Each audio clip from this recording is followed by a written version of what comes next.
So in the pathogenesis, second point is the host response. Okay.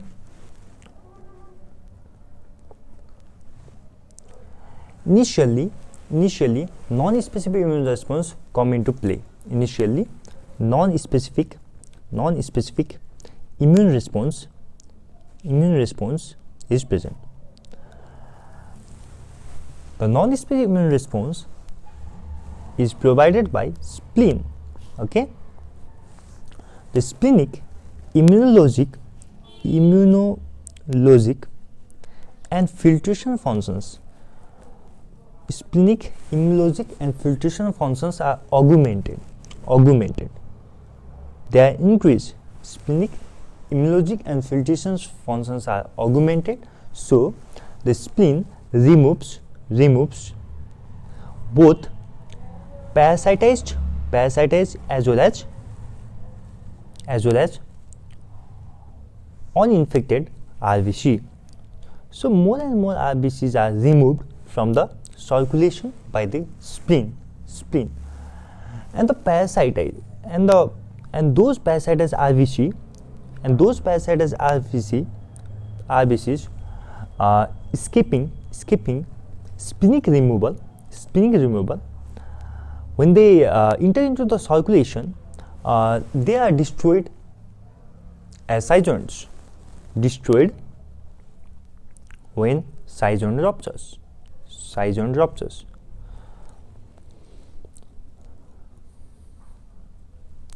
And when these cytogens are ruptured, then the materials are released into the circulations.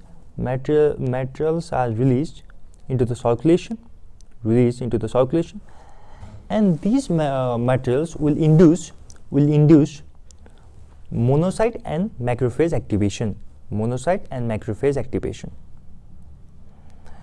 And the activation of monocyte and macrophages will lead to the release of pro-inflammatory cytokines, and these pro-inflammatory cytokines are responsible for the fever and other pathological effects. Okay.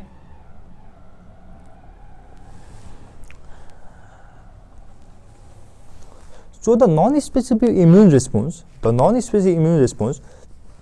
will try to stop the expansion of infection. Okay.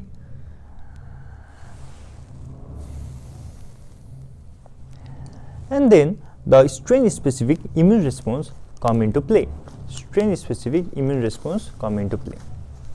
That is strain-specific immune response. This strain-specific immune response is provided by cellular immunity and humoral immunity.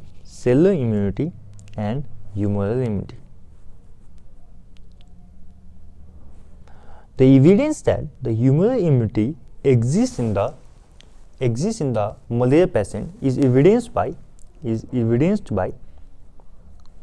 the presence of IgG, IgA and IgM in the persons who are affected by Plasmodium. So IgG, IgA and IgM are increased, especially in case of Plasmodium falciparum. Most important antigen against which the antibody is formed is Plasmodium falciparum EMP1, okay, which is responsible for the cytoadenous rosette formation and agglutination. Okay. And second evidence is provided by the IgG from mother. When it is transferred to the baby, the baby is protected from parasitemia in children, in the early years of life. Okay. So these two facts shows that there is the presence of humoral immunity against the malaria. The cellular immunity in the malaria, however, is not well developed. While the cellular immunity, what are the factors that retards the development of cellular immunity in case of malaria? Development of cellular immunity. Okay. The first factor is that as the RBCs have become more deformable, less deformable, more antigenic, and more irregular, so the MSC which are mostly present in the cells, they are absent. So first is the absence of MSC on the surface of infected RBC. Normally, for the cell to induce the cellular immunity, there must be the presence of MSC. MSC1 is responsible for the MSC1 interacts with CD8 plus T cells, whereas the MSC2 interacts with CD4 plus T cells. Okay, and when these MSCs are absent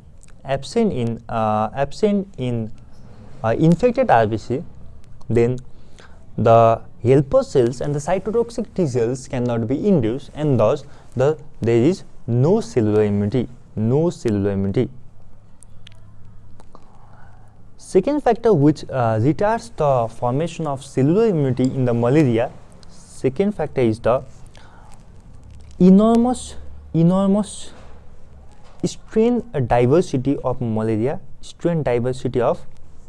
parasite.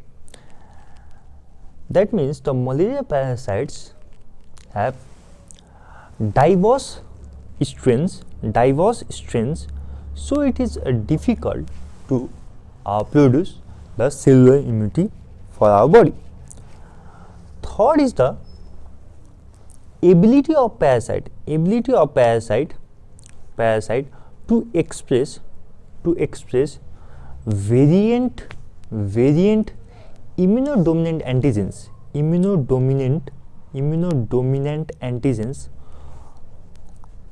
on the surface of erythrocyte. So this parasite will express various type of immunodominant antigens on the surface of RBC, and this will retard the formation of cellular immunity. Okay, and fourth factor which retards the formation of cellular immunity is the malaria antigen specific immune unresponsiveness. Okay, so due to all these factors, we have not been able to produce a successful and effective vaccination. Although vaccine has been developed, but it is not so much effective. So why vaccine has not been successful?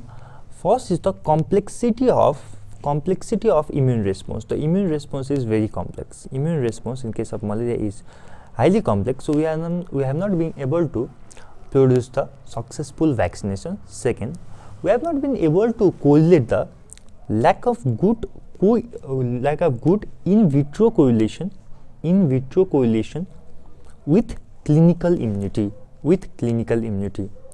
And third is the malaria parasite has sophisticated evasion mechanism. It can easily evade our immunity. So third is the sophistication of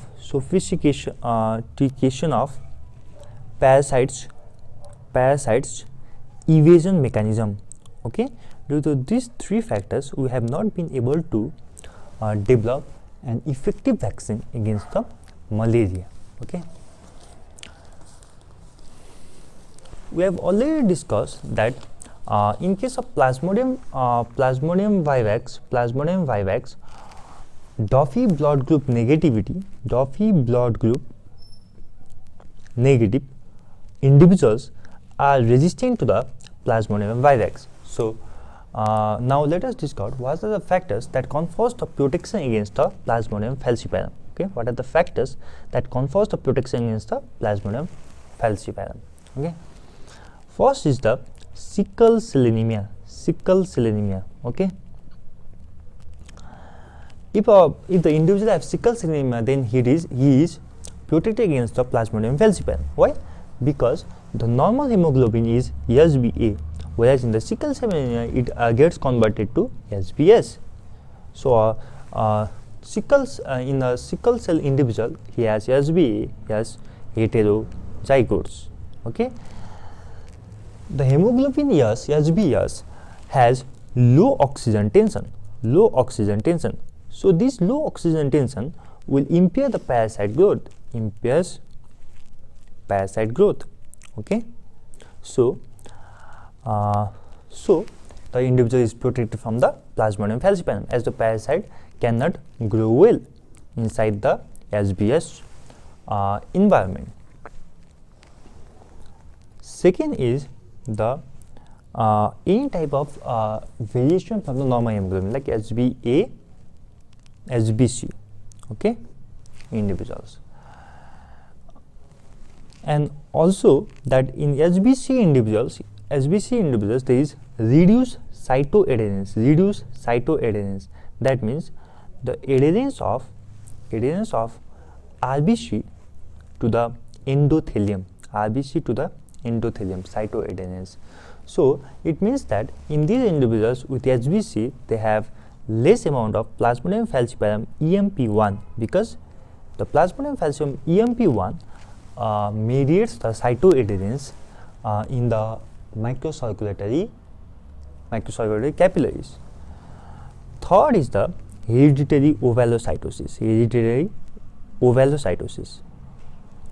In these cases, the RBC membrane is rigid. The RBC membrane is rigid.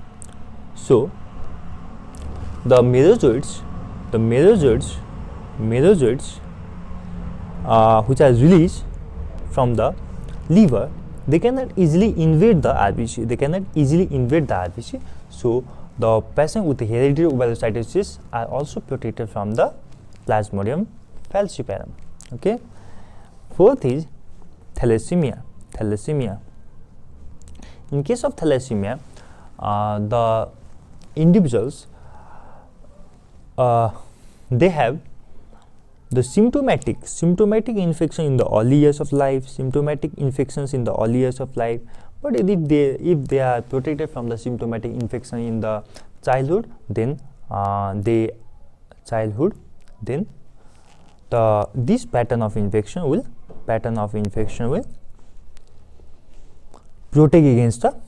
protect against severe disease. And fifth is G6PD deficient patient.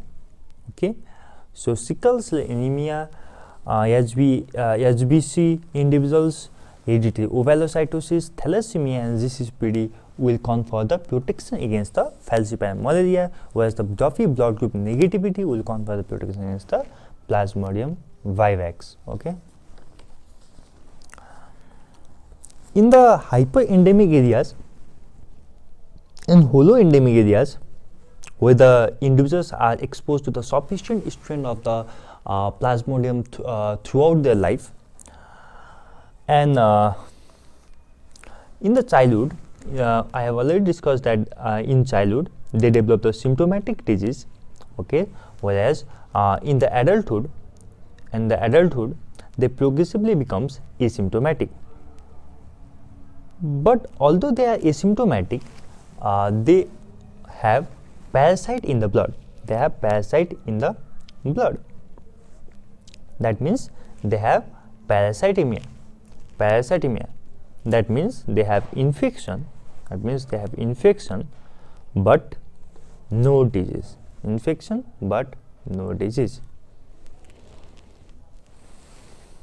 Okay. And these parasites in the blood, the level of parasites in the blood is just below the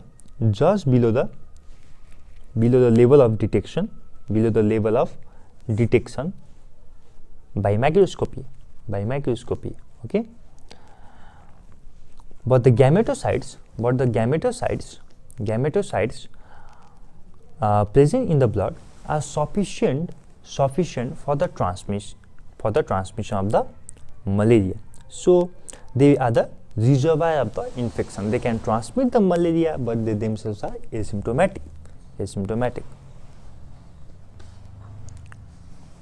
Thank you.